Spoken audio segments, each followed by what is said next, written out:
Good evening and welcome to a Match of the Day programme which includes action from the top two divisions. Championship challengers Arsenal and Ipswich confront each other at Highbury.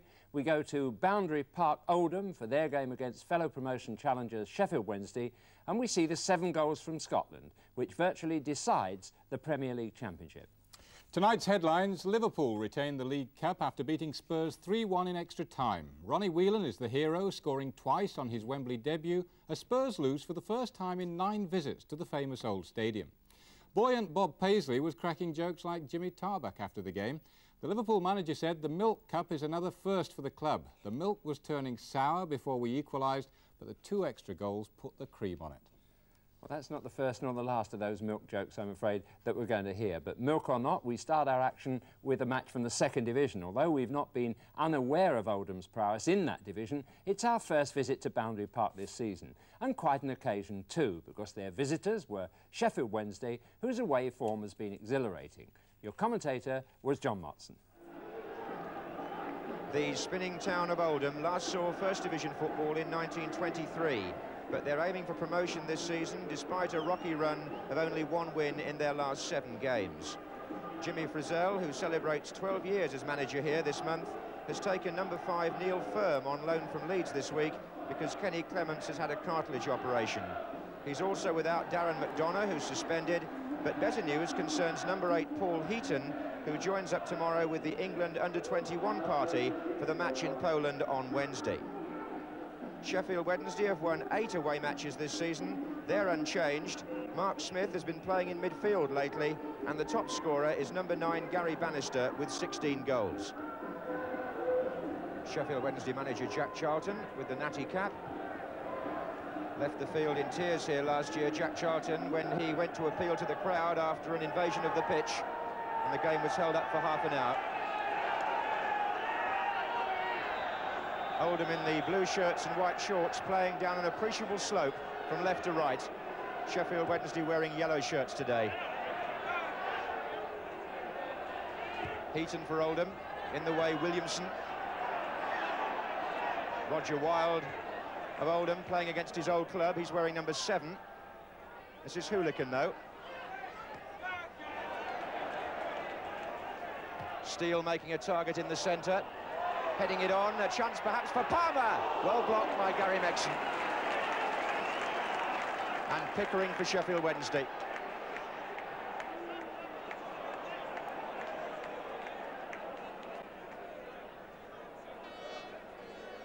Roger Palmer, the former Manchester City forward, nearly capitalising there. That was Heaton, and then Williamson, and now Hoolican. Firm. That struck Bannister. And McCulloch was in well, and Bannister running on here. McCulloch in the centre, being joined now by Curran. And that was Curran, and this is Megson. And it trickled away.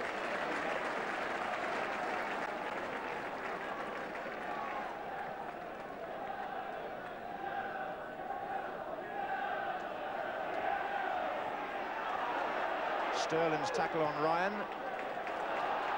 All fast and furious. Here's Taylor. And offside, Terry Curran. Mel Sterling, who made that tackle on John Ryan, appears to have got the worst of it. It was a crunching tackle there between 2 fullbacks. Sterling really went in strongly. It was a fair tackle, it might be said, but it left both players in pain.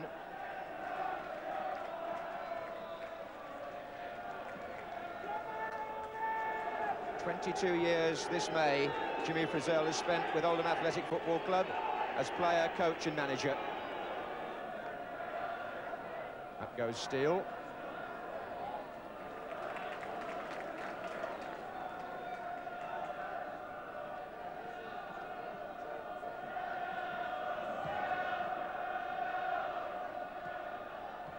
Was Firm away from McCulloch. And here's Bannister. And Terry Curran hugging the right wing for the moment, taking on a fullback who's still suffering from a knock, John Ryan, but able to cope with that situation all right. That was Shirtliff. And this is Curran. Away from Ryan. And a foul by Fuchs, and the referee says indirect free kick. Curran wants a penalty and won't get it. Well, there's a debatable one. Curran went past Ryan all right. He tried to go by Fuchs. He was clearly fouled. But the referee awarding the indirect free kick inside the area.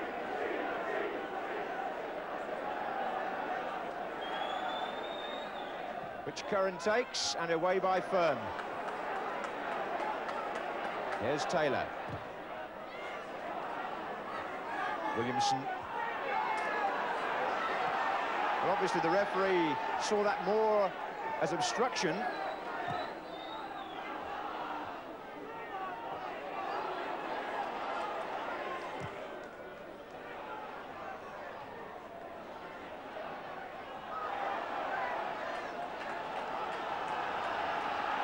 Frank Roberts, who raised the arm in that fashion. Heaton.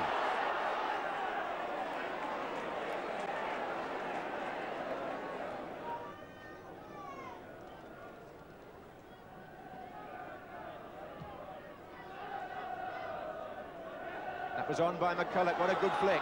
And Bannister, but no, already offside.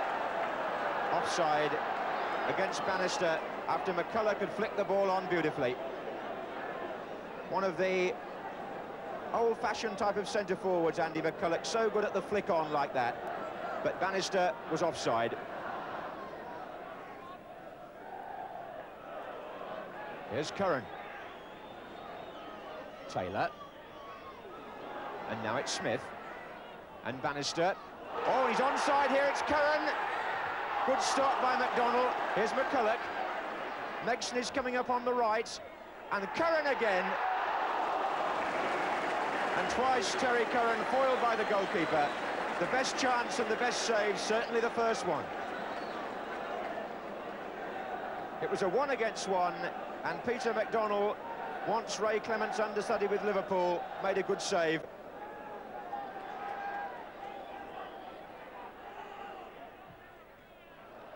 Here's Sterland. McCulloch going in, away by Firm. Williamson. Again, McCulloch is the target. Now it's Smith. And it was Smith again. He got one full in the face there as he challenged Palmer. Mark Smith went up for the header and Roger Palmer caught him. And I think Palmer's going to be cautioned for that. And it was a fierce impact. And it left Mark Smith stunned. Palmer has been booked.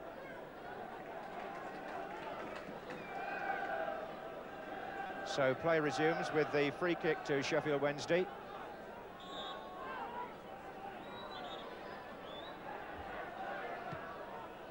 This is Sterland. Curran.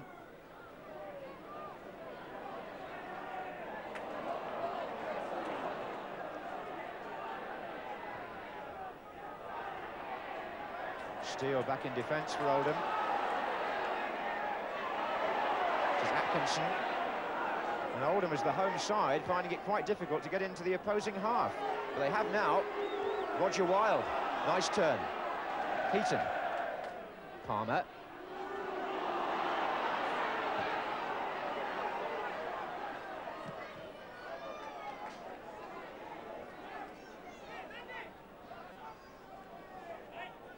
Have to be a bit careful now, Roger Palmer.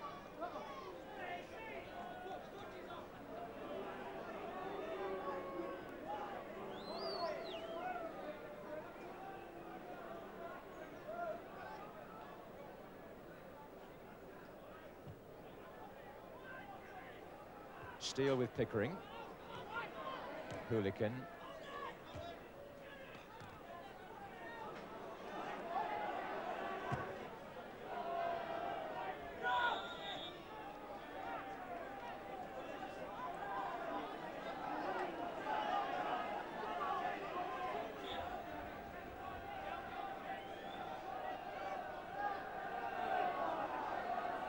That's McCulloch. Here's Bannister. Curran's making a good run through the inside left position, forcing Firm to put it out.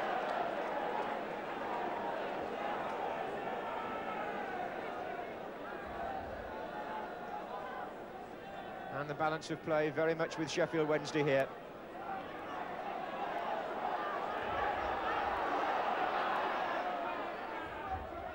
Williamson. It's going to come out to Taylor. What a drive and a good stop again. Kevin Taylor hit it well. Peter McDonald reacted well.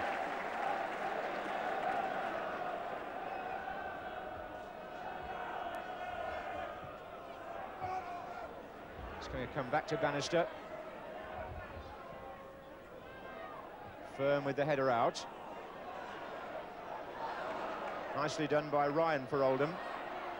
And now Keegan. Back by Pickering. Sheffield Wednesday always bring with them a fair band of travelling supporters. They've been backing the club through thick and thin and hoping to see them get back to the First Division, where they feel they belong. Heaton.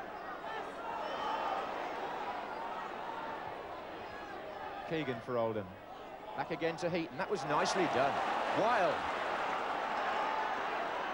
And Heaton. And Steele coming in from the far side. And Wild with a chance. And Boulder didn't get him very much to shoot at. But Paul Heaton twice involved in the move. And Oldham's best move it was so far, without a doubt. Some really good play there in the build-up. Wild in the end with the shot.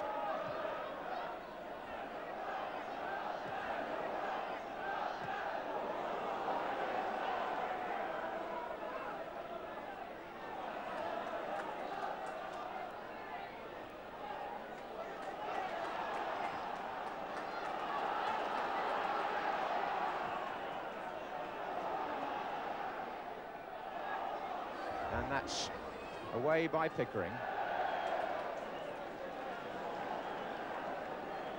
And Mel Sterland, who got the worst of an early challenge, and then, in fact, made another very good saving tackle on the edge of the penalty area later, has had to go off injured. And so Sheffield Wednesday forced to use their substitute. 18 years old John Pearson comes on after 32 minutes. He's a forward and been picked for the England youth squad just recently. Went over Pickering's head. Steele. Palmer. Heaton. Oh, he was trying to find Jed Keegan and he's given it away. Gary Megson for Sheffield Wednesday on the break. They've got four others forward here. One of them is Bannister. Pearson's in the middle, so too is McCulloch, and there are three others in support. McCulloch hit the bar, Pearson! And the substitute scores within a couple of minutes of coming on. Megson began the move. Bannister went down the left. The cross came in. McCulloch hit the bar, and Pearson had a simple job from the rebound. Sheffield Wednesday deserved their lead on the balance of play. They've got players forward whenever they can, and they've earned their reward. Was in by Hoolican. The wind might have helped a little bit. Keegan, and a chance for Wild, and Boulder came well. This is Hoolican. Flick on maybe for Palmer. Here's Keegan. Well, this has been at times a sparkling first half in terms of attacking play. Oldham now having their say. Bob Boulder coming well to meet Roger Wild. The second time the ex-Sheffield Wednesday player has been foiled by Boulder in an Oldham attack. And then in the end, it was Jed Keegan whose shot flew away from the target. And the referee blows for the end of a half in which Sheffield Wednesday's fans have seen them play exceedingly well, getting plenty of men forward, using their front players to good effect. And 18-year-old John Pearson, coming on as a substitute when Sterling was injured, scored the only goal of the half. Having to reorganise the formation didn't seem to worry Jack Charlton's team, and they start the second half, playing now from the left with Shirtliff still at right back. And Pearson obviously up front with McCulloch and Curran. Mark Smith switched from the midfield into the back four when the change was made, which was where he was playing when he was capped by England under-21s.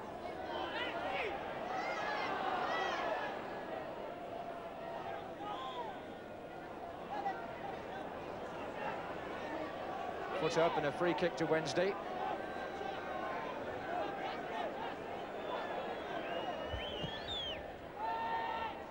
And away by Firm as far as Atkinson. Then Keegan. Oldham need to discover some flow to their attacking play, which was missing for the most part of the first half. Rather stop-start. Here's Fuchs. That's Fuchs' shot. Oh, what a good save by Bob Boulder. Good to see a back four player come through like that and chance his arm. But it was the arm of Boulder that denied him. And the Wednesday keeper now has made 3 important saves.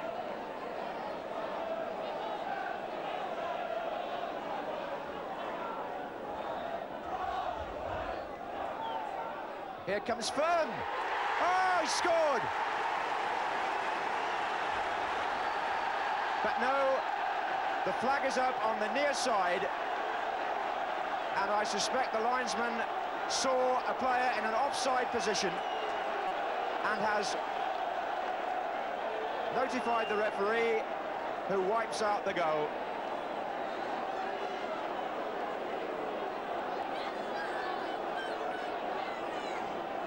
So Neil Firm, who thought he'd scored on his first appearance, finds he hasn't.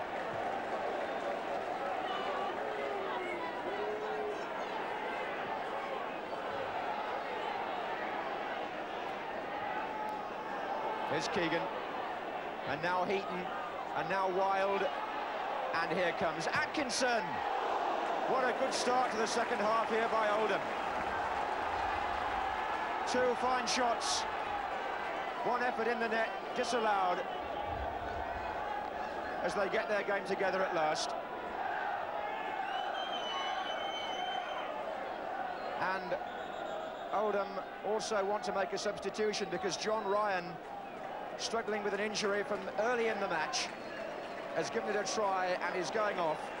But the substitute, handily enough for Oldham, is a fullback, Steve Edwards.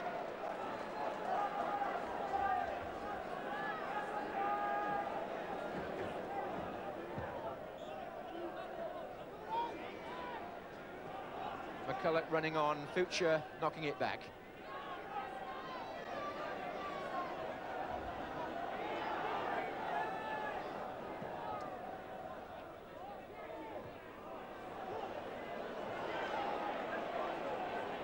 Kevin Taylor working well in midfield for Wednesday, and so is Megson. McCulloch running on here, so is Pearson, and it's going to fall for McCulloch. Good save.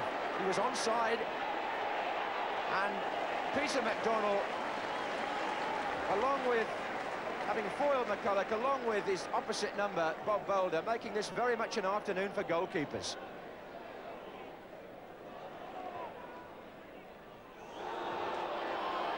Free kick to Oldham, although Wednesday must be thinking it should have been 2-0 then, because McCulloch had a good chance and McDonald foiled him.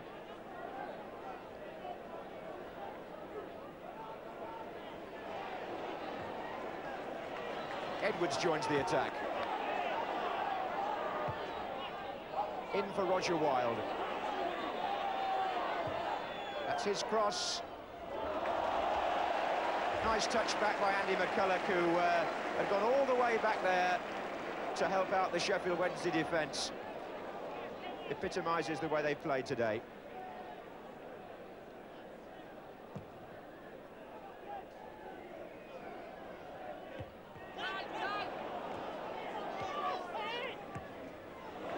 Curran to Megson. And away by Fuchs.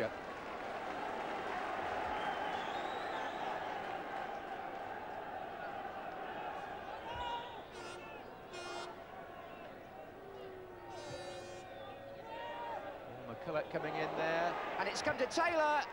Deflection, oh, Pearson again! No, offside. So a goal disallowed at the other end. And significant that young Pearson was on the spot again as it was knocked back in. But offside.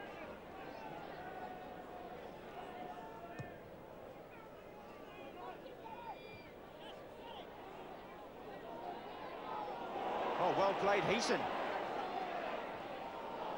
Keegan had gone further in. Here's Hooligan. Heaton. And away by Pickering, but only as far as Hooligan wants more. He's found Edwards. Oh, and a shot at the far post and wide. Paul Heaton can't believe it. He should have scored and he knows. But the touch on the ball, taking it out for the corner.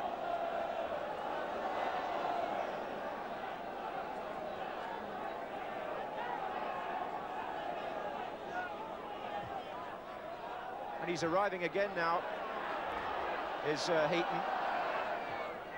This is Edwards. Bob Boulder really has kept goal well. But Steele is in here.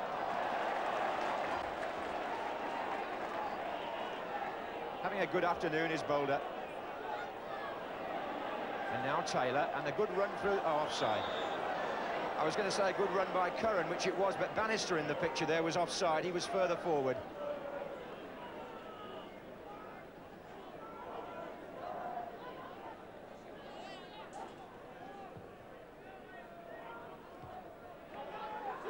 There's Palmer. Here's Atkinson. Here's Keegan. Steele trying to turn. Edwards. Palmer. Atkinson. And now McCulloch on the break against Firm. Terry Curran has just made the run on, and Curran puts it over. That's the danger of the counter thrust when you're pushing forward as Oldham are to get caught by the away team on the break. McCulloch sensed where Curran was running, but he scooped it rather.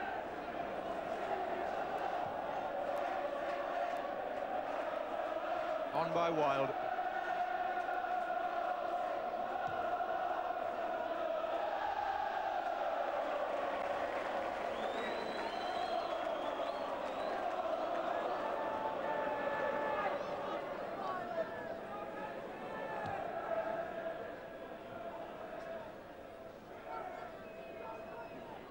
Well played by Taylor. Future coming through though.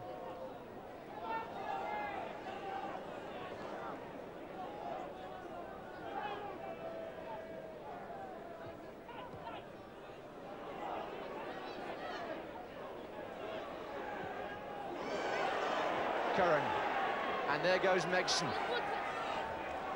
Round the back nicely, off, and Butcher coming across, put it out.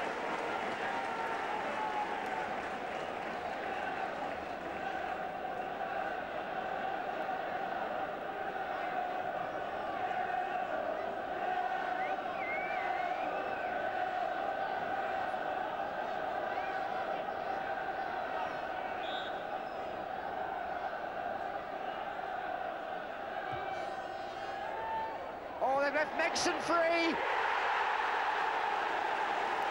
2-0 to Wednesday. 30 minutes from the end. The scorer, Gary Megson. Bannister took the corner. The big men took the attention of the defenders. It came out to Gary Megson, and he buried it.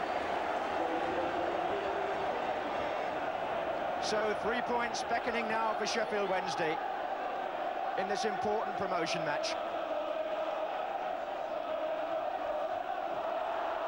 Steele is in the middle, and away by Curran.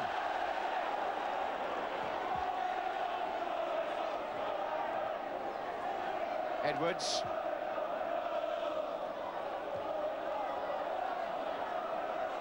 Atkinson's drive. There's been some good blocking in that Sheffield Wednesday defence, no mistake. Keegan is onside, and Oldham have got plenty of support in the middle.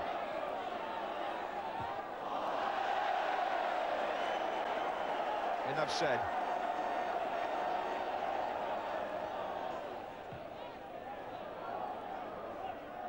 The header was by Bannister. The man through is McCulloch.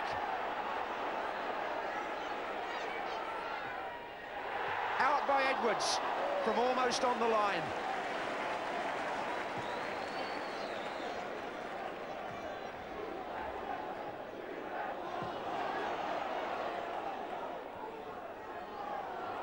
Taylor now for Sheffield Wednesday, and McCulloch's in more space now.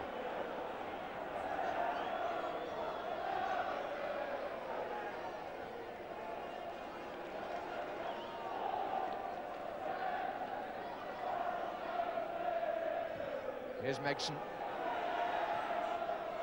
McCulloch. Pearson.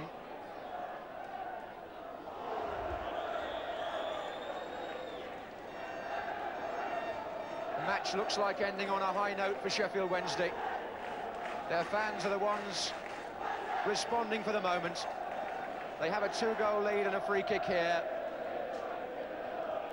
And it could so easily have been 3 a moment ago.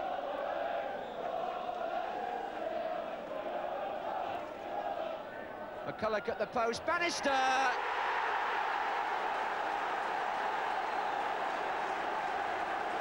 Taylor took the free kick, McCulloch got the flick in, and Bannister volleyed that emphatically past the goalkeeper who got his hand to it, but was beaten by the power of the shot.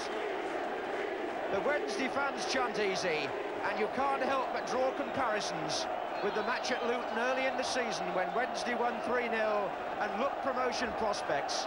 They've looked exactly that today.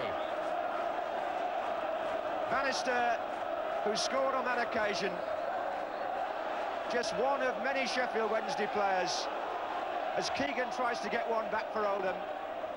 And Palmer shoots just wide.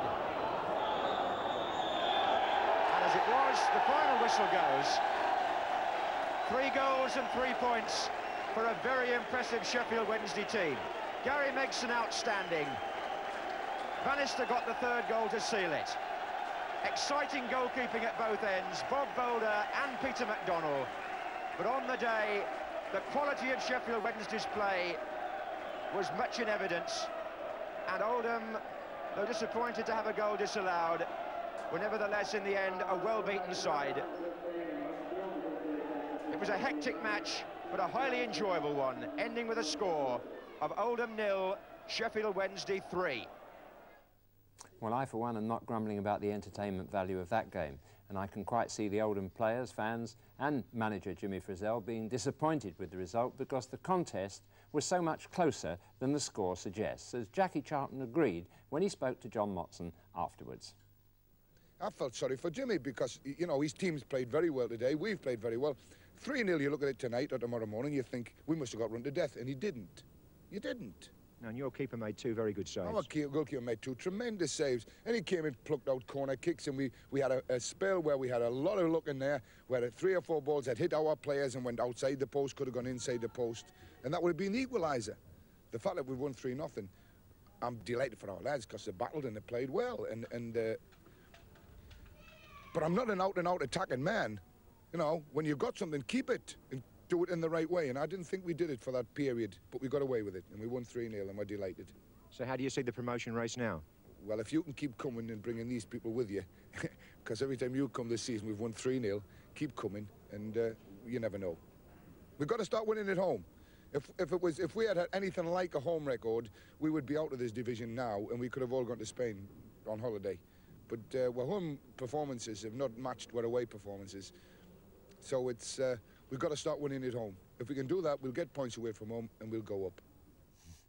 Well, for our second match, we go to Highbury, where Arsenal, playing Ipswich, are in the strange position of being championship challengers, but still currently out of favour with some of their supporters. They can win matches, but surplus goals seem to elude them. Commentator Barry Davies sought the views of some Arsenal fans about this problem just before the kick-off. I just hope Tony will decide to get a striker before it's too late. I mean, we need a striker. We've got to score goals, and we haven't got anyone to score any. I think the football's dreadful. I remember 20 years ago they scored nearly 100 goals. Now it's 22. It's a disgrace for a club of this magnitude. I think it's disappointing that we haven't replaced people like Stapleton and Brady, but overall the fact the club have managed to remain in the top 6 and around that area without playing people, I think shows that Arsenal are still the finest club in London. They haven't been able to replace those principal players which left before, and I don't think they give enough opportunity to the youngsters. They rely too much on a fixed pattern and do not play the game as it should have been played 20 years ago, when we relied on wingers to bring the ball down to the byline and score from there. And they're still a great team. All we're lacking is somebody to put the chances away. It can't be a bad team if they make all the chances that they do. So all they need really is a striker, a good striker. Amid their problems, Arsenal introduced another new face to the Highbury faithful this afternoon. He's 18-year-old Paul Gorman, who comes from Dublin and who made his debut at Main Road, Manchester last week. And he joins in the Arsenal team 3 other players who made the breakthrough this season. At number 6, Chris White. At number 10, Stuart Robson, who started as a fullback but who is now playing in midfield. And the substitute, Raphael Mead. It's the side still looking for goals. Their total in the league here at Highbury this season amounts to only 10. They're unchanged, and so are Ipswich Town, having gone back to winning ways against Everton last Saturday. But now joining friends Tyson, Terry Butcher and Paul Mariner on the injured list is now the goalkeeper Paul Cooper. So Laurie Civil gets another opportunity. And there's quite a wind blowing, and it's blowing from left to right. And it's Ipswich wearing white shirts who are playing into that wind in the first half. Here's George Burley. First header for the Arsenal skipper, David O'Leary. Graham Ricks, these days playing well forward. Paul Davis making the run. And the goal kick. And the referee this afternoon is Tom Bune of Cranley in Surrey.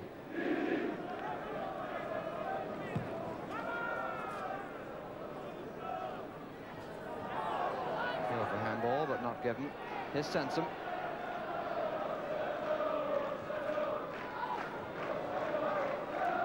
Davis.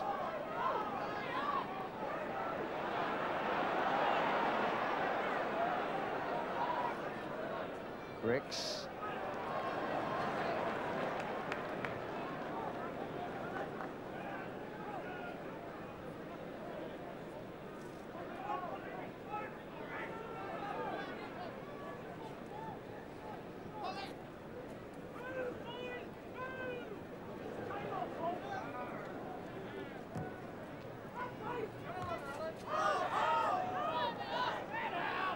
Robson.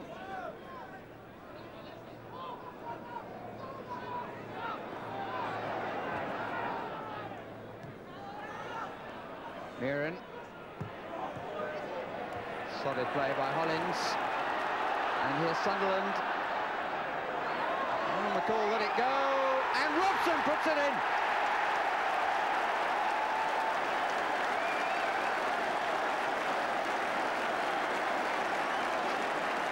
Great applause all around Highbury. Sunderland doing the work after McCall and Civil had not communicated. And Stuart Robson gets his first goal of his senior career.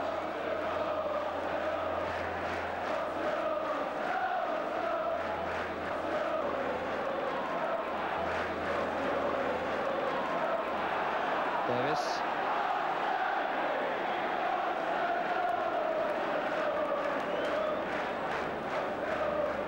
Bobby Robson's team are to win the title. This is the sort of fixture that they have to win. Sunderland. And Mirren's header. Again, the back player somewhat indecisive, but handball by Stuart Robson.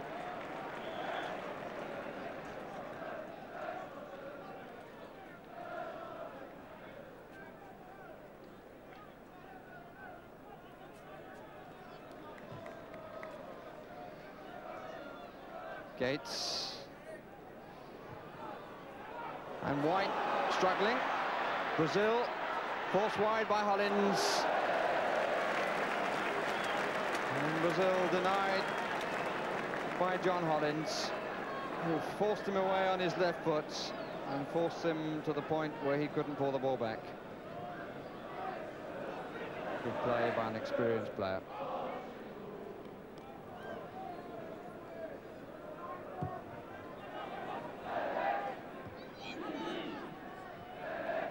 Walk was some distance ahead of Talbot. Gorman. Ricks wanting it to feet, now goes away. It's aimed at Sunderland, comes down to Ricks. Oh, I say!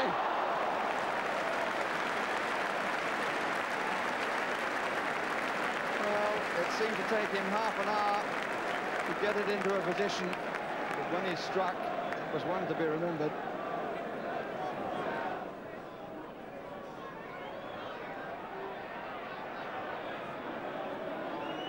Osman, of course, still without Terry Butcher, suffering from this nose injury.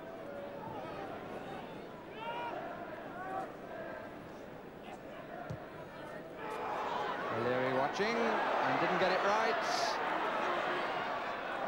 but he's on the line to cover. As it turned out, it wasn't necessary. And again, he had to go too far wide, but David O'Leary made a mess of the back pass. And Wood's speed off the line certainly helped save him from the error.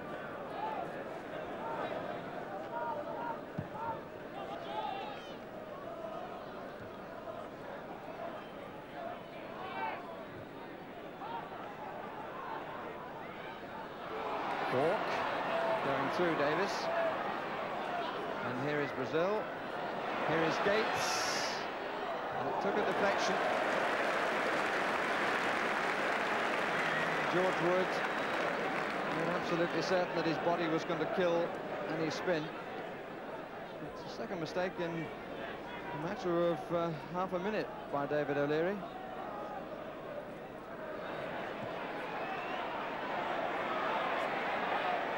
Four in the middle. Ricks, not the time for a cross like that. Someone put it away by Mills. And this is for Brazil. And Mirren has made the run behind him. Wood committed, and Hollins covers the gap. Not the best thing I think we've probably seen from Ipswich. Brazil going inside, Mirren making the loping run outside him. It was played right. Wood came to collect. The cross came in, and Hollins was covering the hole. Away by Talbot. Brazil. George Burley.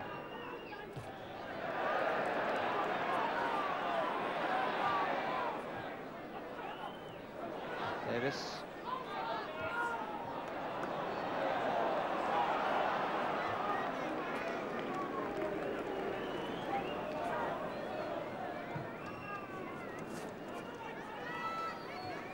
On by Davray.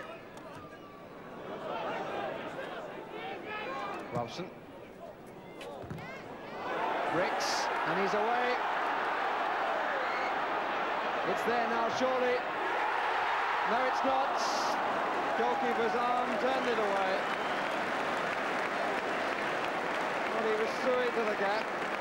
It closed a little bit at the moment that he decided to shoot. Didn't get the venom that he was probably hoping for, and the flattened arm of Civil turned it away for the corner. Davis takes. Good plant again. Sunderland.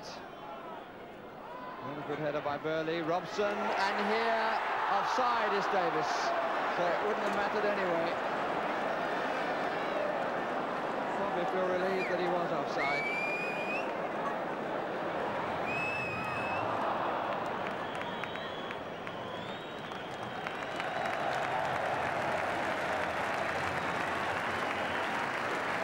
And the crowd have enjoyed the first 45 minutes, and so has this 17-year-old Stuart Robson, who scored the first goal of his senior career, which divides the teams at half-time.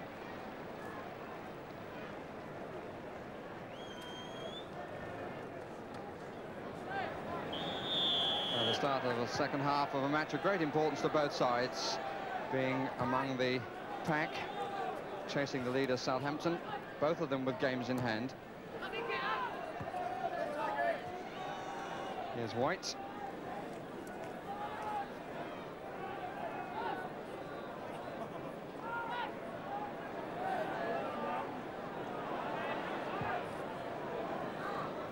On by Sunderland. So the ball used to flick on for Frank Stapleton, who is sadly missed here. Players having to put up with the other side of freedom of contract. You can see a team being spoiled by the absence of a key player.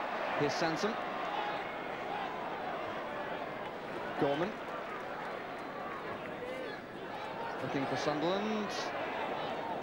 Steggles neatly out of it.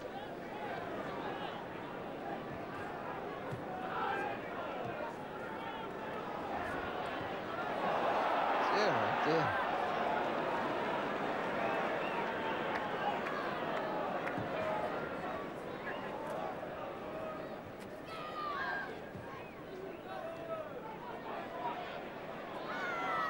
McCall rode the challenge well. Mirrren, Osman, Robson, Mirrren. Burley with a bit more space, and more here for Brazil. Burley, good save. Oh, he really held that well. That was the beauty of that. Just seemed to put out the hands as Burley saw the gap and was well set up. And George Wood really plucked it out of the air.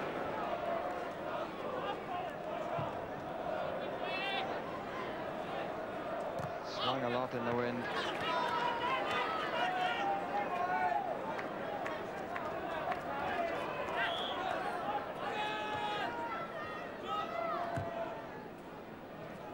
McCall.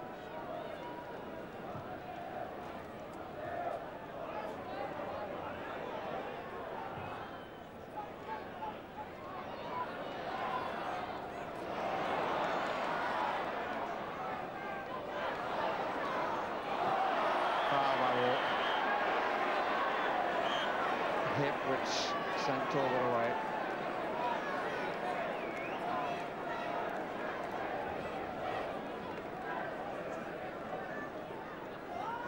Sansom, Davis.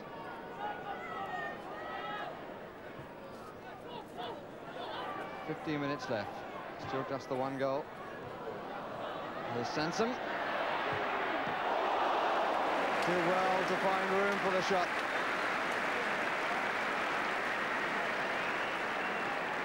And the man of not dissimilar stature got down very quickly to cover his right-hand post. Robson, and a good catch. He met it with a fair amount of power. Sybil took it well.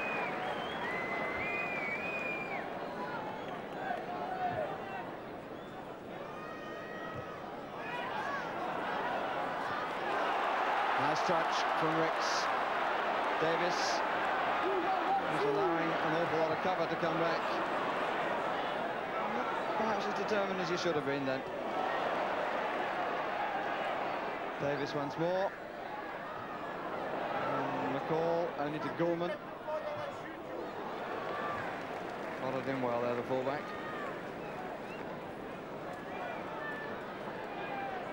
He had an opportunity then, but he didn't really seem to see it. Ricks. Another good stop by Sybil.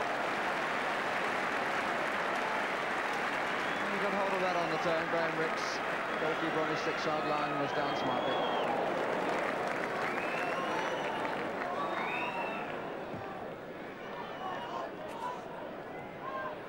White.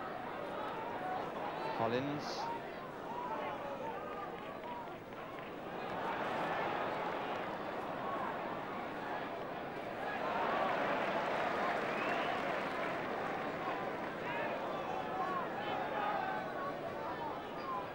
McCall.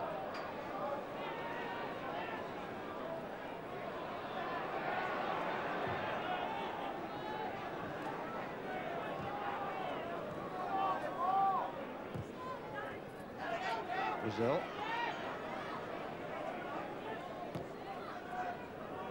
Walk. Steggles. And Robson didn't make it. Gates didn't either. Stuart Robson failing to make the clearance. And Gates going for the narrow angle was too sharp. Wide of the post.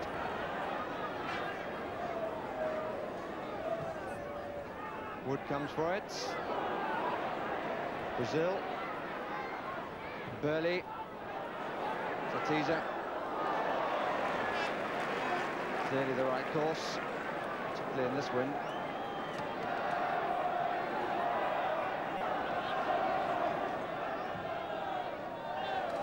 They're pushing, but Evans and a goal kick.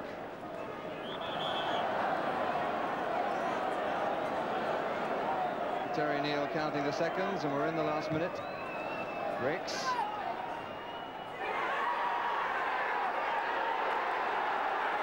Robson. And the roar from the crowd had nothing to do with this match. Sunderland. Gorman.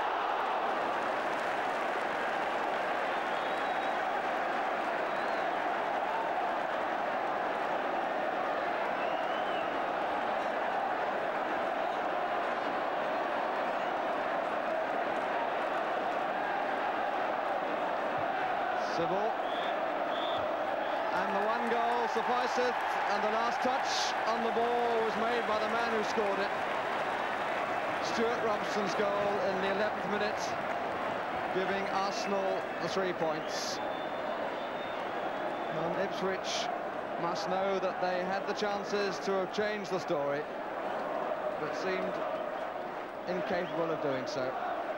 So the 3 points go to Arsenal, and the team get a pretty warm reception. So the final score, Arsenal 1, Ipswich Town 0, the scorer Stuart Robson, and the verdict now from those Arsenal supporters. I think Arsenal played like a new team. I think if they persevere with their youngsters, they'll be in the top of London once again. I thought it was quite a good performance.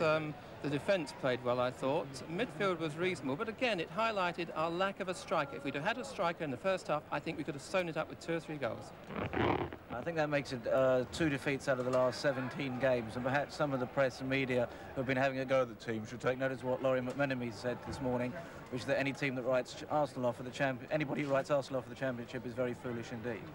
I think it was a very fair game. I still say Arsenal need wingers and play football the way it should be played. I think the Arsenal midfield defence today was a bit lacking, but taking everything into account, it was a good result. Yes, I think they played extremely well, and I think with a bit of luck, they should have been 3 up in the first half. It's just the lack of strike power that we're short of. Well, whatever anybody says about their style, Arsenal continue to climb nearer the top, and their critics might be giving them just the edge they need to stay in the championship race, come what may. But I'd be more worried if I was Bobby Robson, because the numerous injuries to key Ipswich players seem to have temporarily taken the sting out of them. Well, Arsenal's win has certainly boosted their chances of the championship, but for North London neighbours Spurs, today saw the end of their impossible dream of the Grand Slam. The League Cup final had begun perfectly for them when Steve Archibald scored in the 11th minute. But Liverpool, drawing on all the experience that has put them on top for a decade, gradually took a complete grip on the game. However, it wasn't until 3 minutes from the end of normal time and a couple of minutes after Mark Lawrenson had cleared off the line from Steve Archibald that Ronnie Whelan equalised. The Republic of Ireland youngster, who was my man of the match, then struck again in extra time before Ian Rush wrapped it up at 3-1 in the very last seconds. So what a remarkable collection of prizes for Bob Paisley, 16 in 8 seasons since he took over from Bill Shankly as manager in July 1974. For the record, 4 league championships, 3 European Cups, 2 League Cups now, 5 Charity Shields, 1 UEFA Cup and 1 European Super Cup. And don't forget the 62-year-old Paisley could still lead Liverpool to 2 more triumphs this season in the European Cup and in the league. Paisley was full of praise for young Ronnie Whelan, saying for a youngster to perform like that in his first Wembley game was quite outstanding. Whelan's reaction: "I had no sleep at all last night thinking about Wembley." Spurs manager Keith Birkinshaw said, "Losing at Wembley is a real letdown after the big build-up. Liverpool always come back at you, and I've never seen any other team close down Hoddle and Ardiles as well as Liverpool did. I'm sick of seeing Bob Paisley win things. I only hope I'm in the same position soon." Of course, both Liverpool and Spurs are still very much involved in the League Championship, and today's results will have done no harm at all to their prospects. The 2 leaders, Southampton and Swansea, were involved in goalless draws at home, and as you've seen, Ipswich lost at Highbury. Arsenal, in fact, moved up 4 places from 8th to 4th, where they're now only 6 points behind leaders Southampton with 3 games in hand. Manchester United didn't play, but neighbours City drew 1-1 at Nottingham Forest, with defender Tommy Caton marking his 100th league appearance by scoring. Paul Hooks of Notts County had a pretty unhappy day. He conceded a penalty which Ray Stewart converted to give West Ham a 1-0 victory, and then in injury time Hooks was sent off for a foul on Alan Devonshire. Champions Aston Villa warmed up for their European Cup second leg against Dynamo Kiev next Wednesday with a 3-1 win against Wolves. And former Villa manager Ron Saunders enjoyed his first win in charge of Birmingham, beating Stoke 2-1. Despite those 3 points, Birmingham stay in the bottom 6 ahead of Leeds on goal difference. Today Leeds won at Sunderland with a goal by recent signing Frank Worthington, their first in 7 games. Coventry drew at Swansea, while the bottom 3 all lost. In Division 2, Luton, who drew with Wrexham last night, are still 5 points clear of Watford, surprisingly beaten 4-2 at Norwich after being 2-1 ahead at half-time. Norwich manager Ken Brown's rather uncomplimentary comment, "We were like fairies in the first half." So Blackburn and Sheffield Wednesday, who won today, made up 3 points on Watford, although they've both played 2 games more. Rotherham's great run of 9 straight wins came to an end with a goalless draw against much improved Newcastle. Pools, and with 10 score draws, the dividend forecast is fair.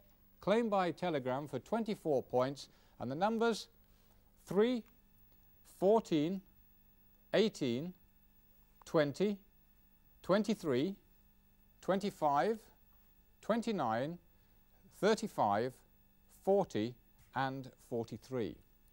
Finally, in Scotland, Celtic took another giant step towards retaining the Premier Division Championship when they went to St Mirrren and convincingly defeated one of their main rivals for the title. Beckett once again behind it. McLeod. Good 1-2. There's a brilliant goal. Superbly taken. 16 minutes of the first half gone, rejoicing amongst the Celtic supporters. That's McCluskey tempting the man forward. Neatly inside Burns. There's a lovely 1-2. Just overdone, and Thompson can't get down at it. Swept away by Fulton. And Danny McGrain up again. Controls that well. Really, the pressure is on, and away. Tommy Burns, a great goal. 2-0. Right on the half hour. Beckett should get that. Oh, Craney picked them off very well. He does these reverse passes excellently, Craney. Going one way and then putting it to the man in the run. That's a gift to Celtic. There's McCluskey inside. Oh, but it's Sullivan who puts it away before it reaches McCluskey. 3-0 with 7 minutes of the first half remaining. Burns on the break. This is where Celtic been good. Came back a little and then breaking very quickly. A lot of good play. That's an excellent ball. St Mirren wide open. McCluskey driving forward. Might do it himself. He does. No wonder he turns to the crowd for the applause. The limelight right on him there.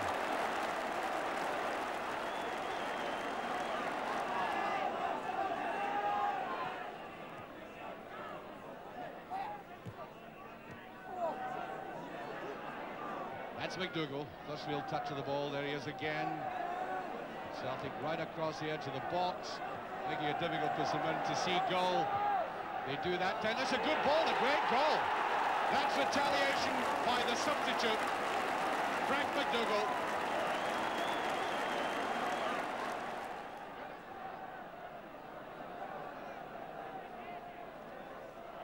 McCluskey puts it to the side as Craney came in.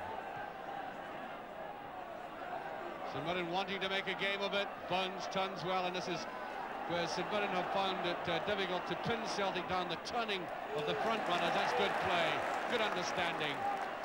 A man in difficulties pushing it back, getting into the clear and getting on the return. Brilliant football by Celtic. Here's McLeod with a chance. He's going to do it, yes. Beckett certainly put it over the line, but I think I'll give the credit to Murdo McLeod.